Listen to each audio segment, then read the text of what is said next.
Bismillahirrahmanirrahim.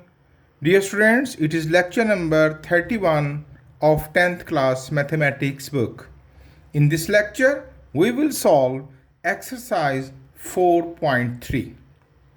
आप जानते हैं इस चैप्टर में हम सॉल्व कर चुके हैं फंक्शंस को involving absolute values.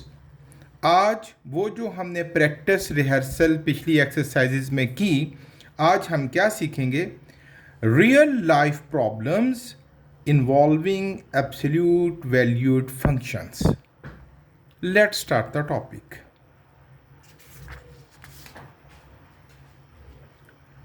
Question number 1, a function जिसका मॉडल आपके सामने है b of t is equal to 5000 plus 200 into t। ये उसका मॉडल है फंक्शन का। Represent the total balance in rupees. ये शो करता है बैलेंस रुपीज़ में आफ्टर टी मंथ्स के बाद। टी एक वेरिएबल है, यानी 2 मंथ्स। अगर 2 मंथ्स के बाद होगा तो टी की वैल्यू 2 होगी। 3 मंथ्स के बाद जानना चाहते हैं तो टी की वैल्यू 3 होगी। After T months what will be the balance after 6 months, यानी हमें जो बैलेंस मालूम करना है 6 मंथ्स के बाद मालूम करना है। That means the value of T we will put is equal to 6। So what is the absolute, so what is the function given? That is b of t is equal to 5000 plus 200t, और हमें balance find करना है after 6 months. Balance find करना है after 6 months. That means ये जो t है, ये जो t it is the time, ये t टाइम को रिप्रेजेंट कर रहा है। t इज इक्वल टू 6, तो just put the t 6 here, we will get the answer. b of 6 is equal to 5000 plus 200 into t की वैल्यू क्या है? 6। 5000 plus 6 to the 1200, we get 6200। तो कितना बैलेंस होगा after 6 months? Therefore balance after 6 months will be ₹6200।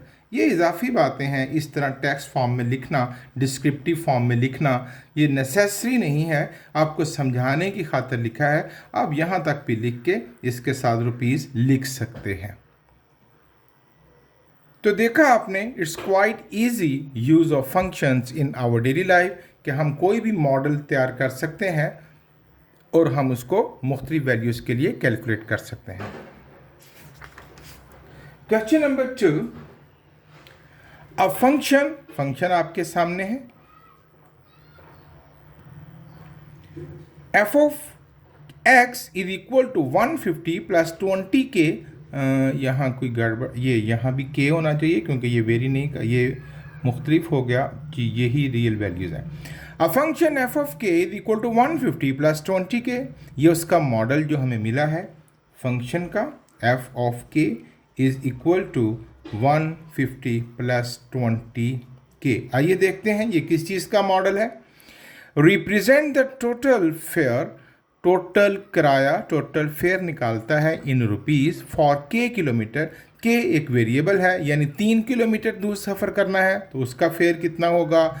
4 kilometre दूर सफ़र करना है। ये देखें, ये बेटे ये रियल लाइफ में ही हमारे साथ ये प्रॉब्लम्स आते हैं ना। हमने ये जो रोज़मर्रा ज़िंदगी में जो बातें कर रहे हैं, ये उससे मुतल्लिक़ का सवाल है कि 5 किलोमीटर सफ़र करेंगे तो उसका किराया कितना होगा, 6 किलोमीटर सफ़र करेंगे तो उसका किराया कितना होगा।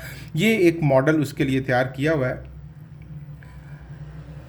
तो K kilometre, how much will the fare be for 12 kilometre right. अगर आपने 12 किलोमीटर का फासला तय किया है तो इस मॉडल के मुताबिक किराया कितना होगा, फेयर कितना होगा। यहाँ एक बात बतला दूँ कि ये ऐसा कानून नहीं कि हर जगह फेयर निकालने का कानून यही होगा। ये किसी ख़ास स्पेसिफिक एरिया के लिए होगा, किसी ख़ास स्पेसिफिक टाउन में होगा, हर जगह, या ख़ास स्पेसिफिक सवारी के साथ होगा। ये हर जगह पर ये कानून नहीं नाफज होगा। ये एग्जाम्पल्स हैं हमारे पास।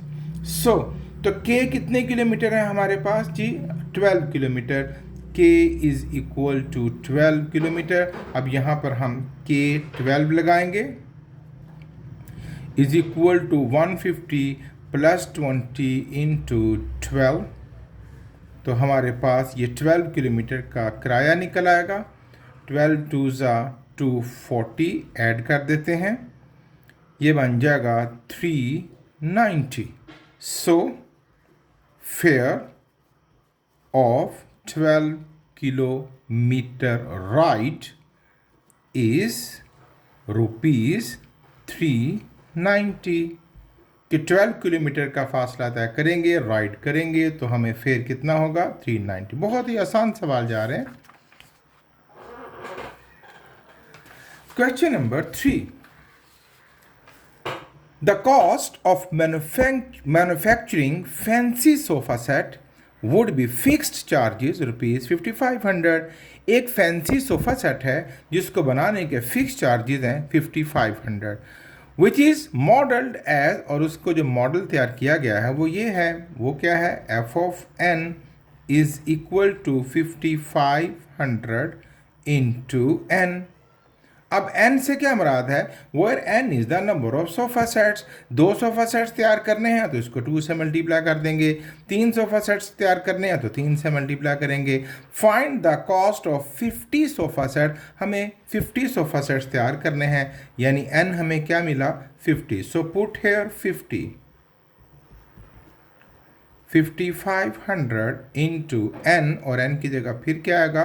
50 मल्टीप्लाई कर देते हैं, 3 0 हो जाएंगे, 5 5 25, 5 2 कैरी, 5 25 एंड 2 27।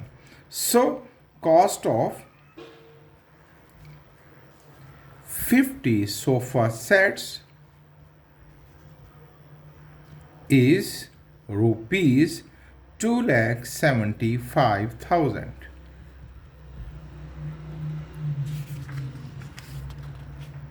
क्वेश्चन नंबर 4, अब फंक्शन जिसका मॉडल आपके सामने है लिख लेते हैं। t of d is equal to d over 60। Represent the time t, time in hours में टाइम रिप्रेजेंट करता है, to travel a distance of d kilometre. जब आप d किलोमीटर फासला तय करेंगे तो कितने टाइम में वो फासला तय होगा, ये उसका मॉडल है। अच्छा, अब how long will it take to travel 180 kilometre. कितना फासला तय करना है हमने? 180। तो d की वैल्यू कितनी होगी? 180। इतना ट्रैवल करना है, कितने टाइम में? हाउ लॉन्ग यानी कितने टाइम में होगा। तो हम यहाँ से d की वैल्यू पुट करेंगे तो हमारे पास टाइम निकल आएगा। तो t into 180 is equal to 180 over 60 and t of 180 is equal to 3। तो ये कितने आवर्स में? ये t इन आवर्स, ये पहले बताया बस, ठीक है। सो 3 घंटों में ये फासला तय हो जाएगा। तो हम क्या लिखेंगे? 180 kilometre distance will travel in 3 hours. आप अपनी लैंग्वेज में भी इस बात को लिख सकते हैं। Okay. Question number 5, a company charges ₹100 पर एन इनकोडिंग वर्क। एक इनकोडिंग वर्क को करने के लिए ₹100 कंपनी पे करती है। इन एडिशन या वसूल करती है चार्जेस, उसके अखराजात हैं। In addition, the company charges ₹5 per pages of printing output. अगर आप उस इनकोडिंग पेपर का आउटपुट भी चाहते हैं, प्रिंटेड फॉर्म भी चाहते हैं, हार्ड कॉपी भी चाहते हैं, तो उसका पर पेज अखराजात कितने हैं? ₹5। अच्छा भाई, एक पेज की कोडिंग का कितना खर्चा हो गया? ₹100। और उसकी एक पेज की प्रिंटिंग का कितना खर्चा हो गया? ₹5। द मॉडल ऑफ फंक्शन, और उसका जो फंक्शन का मॉडल है वो हमारे सामने है। F of X is equal to 100 plus 5x, where x represent the number of pages. x से मुराद नंबर ऑफ पेजेस हैं। Where x represent the number of pages printed out. अच्छा, ये कितने पेजेस प्रिंट आउट हुए हैं, ये उसको उसकी नुमाइंदगी करता है। How much will company charges for 55 pages in coding. अगर 55 पेजेस इन कोड हुए हैं तो उसका टोटल खर्चा कितना होगा? तो बड़ा ही आसान है, जितने पेजेस इन कोड हुए हैं उतने ही प्रिंट हुए हैं। तो हमारे पास यहाँ पर x की वैल्यू क्या हुई? 55। हम इसको सॉल्व कर लेते हैं। 100 प्लस 5 इंटू 55, 100 प्लस मल्टीप्लाई करते हैं, it becomes 275। The result is 375। तो कितना टोटल चार्जेस कितने होंगे जो हमारा खर्चा आएगा? Total charges will be is equal to ₹375. Question number 6. A chemical reaction is stable at 37 degree. कोई केमिकल रिएक्शन है वो 37 डिग्री पर स्टेबल है। The process must be stop. Process को रोक देना चाहिए if the temperature deviates by the more than 2.5 degree. अगर इससे 2.5 डिग्री कम या ज़्यादा टेम्परेचर हो तो उस प्रोसेस को रोक देना चाहिए। द कंडीशन इज मॉडल है। अब उसकी जो कंडीशन है वो ये है, T माइनस 37 डिग्री सेंटीग्रेड और absolute bar is greater than 2.5 degree temperature. T किसको रिप्रेजेंट कर रहा है? T be the temperature, for what temperature values must process be stop। किस टेम्परेचर पर इस प्रोसेस को रोक देना चाहिए। तो हम उसकी वैल्यूज़ को फाइंड करते हैं। आप जानते हैं कि जब एब्सोल्यूट बार ख़त्म करना हो तो we get plus and minus.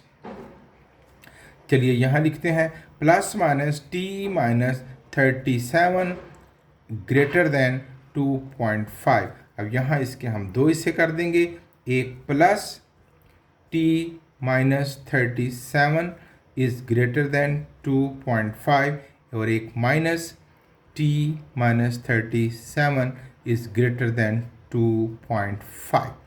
Plus है, कोई चेंज नहीं आएगा।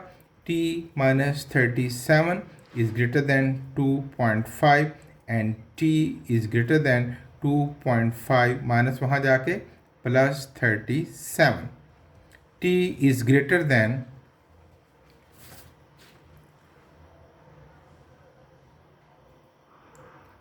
39.5। अब आप जानते हैं यहाँ पर जो है वो माइनस है, दोनों तरफ माइनस से मल्टीप्लाई करूँगा तो T माइनस 37, जब दोनों तरफ नेगेटिव से मल्टीप्लाई करूँगा तो ये साइड 5 पलट जाएगा, ग्रेटर वाली लेस और लेस वाली ग्रेटर हो जाएगी। Less than minus 2.5 and T is less than minus 2.5 minus 37 वहाँ जाके plus 37 and T is less than 34.5। तो यही कहाँ पर इस प्रोसेस को रोक देना चाहिए? जब टेम्परेचर 39.5 से ज़्यादा हो जाए या 34.5 से कम हो जाए तो इस प्रोसेस को रोक देना चाहिए। लिख लेते हैं, प्रोसेस मस्ट बी स्टॉप्ड। दो सूरतें हैं, when T is greater than 39.5 degree और T is less than 34.5 degree। Okay,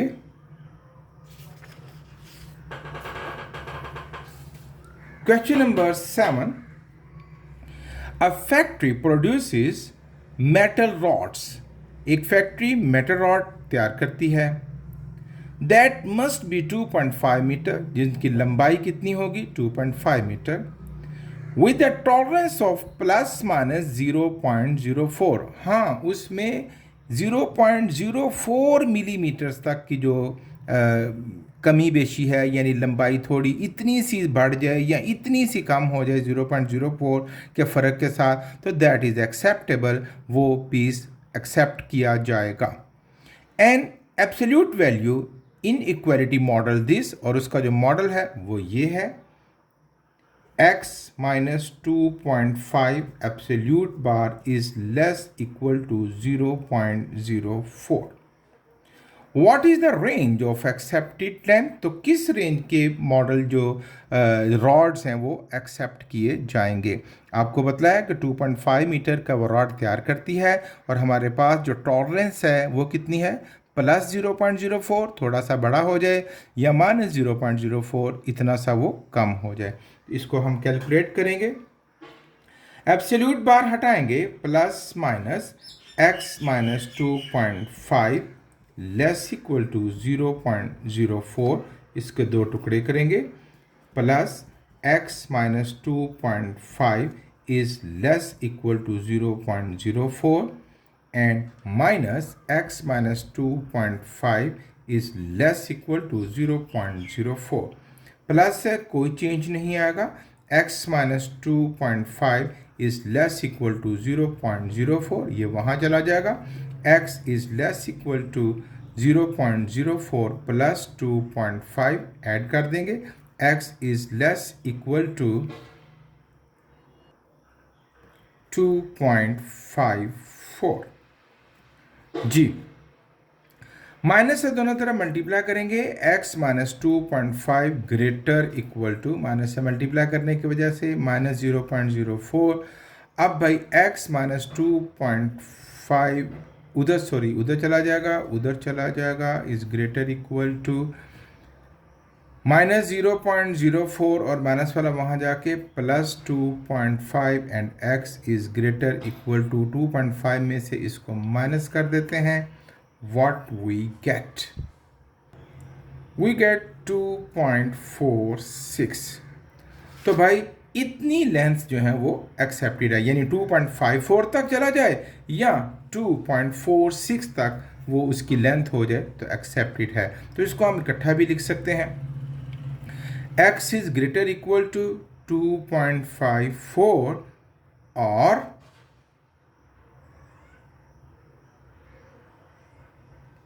and x is less equal to, ये मैं उल्टा लिख गया ना, इसलिए कन्फ्यूजन हो रही थी. x is greater equal to 2.46, ये है 2.46 and less equal to 2.54. Question number 8. A machine part must be aligned so that its center is exactly at 0. Machine का पार्ट है वो तभी फिक्स होगा जब उसका सेंटर एग्जैक्ट 0 पर होगा. If it shifts more than 0.1 mm, the part is rejected. अगर वो सेंटर से 0.1 mm से ज़्यादा मूव कर गया, ठीक है, यानी उसका सेंटर अगर यहाँ है और इधर से 0.1 mm right left up down कहीं भी मूव कर गया तो वो पीस रिजेक्ट हो जाएगा.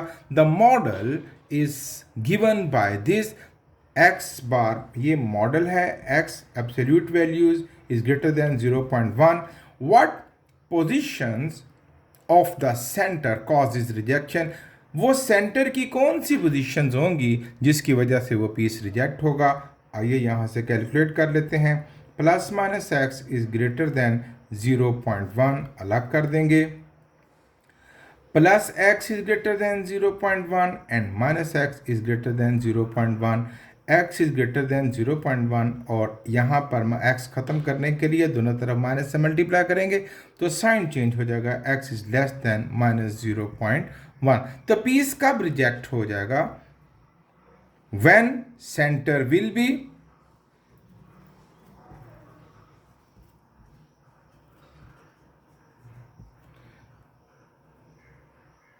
x is greater than 0.1 और x is less than -0.1। ये थी बच्चों एक्सरसाइज 4.3। खूब अच्छे तरीके से मेहनत कीजिए। Thank you very much. अल्लाह हाफिज़।